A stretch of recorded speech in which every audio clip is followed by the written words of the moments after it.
اللہ کے رسول صلی اللہ علیہ وسلم کے سامنے ایک قیدی عورت آ گئی جس کا چھوٹا سا بچہ تھا،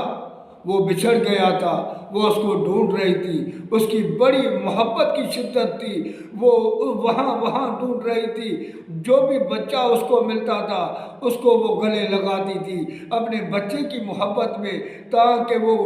اچانک اس کا بچہ اس کے سامنے آ گیا۔ جب اس کا بچہ سامنے آ گیا اس نے فوراً اس کو گلے لگایا، اٹھایا اور چھاتی سے لگایا، چومنے لگی اور اپنا دودھ اس کے منہ میں ڈالنے لگی۔ اللہ کے رسول نے یہ دیکھ کر صحابہ کرام سے کہا، دیکھو یہ ماں اپنے بچے کو آگ میں ڈالے گی؟ صحابہ کرام نے کہا کہ نہیں۔ اللہ کے رسول نے فرمایا، تیرا رب ان ماں سے بہت زیادہ تم سے محبت کرتا ہے۔ جب بچھڑا ہوا بندہ اللہ کے طرف آتا ہے تو اس ماں سے زیادہ تیرا رب خوش ہوتا ہے، کیونکہ وہ غفور الرحیم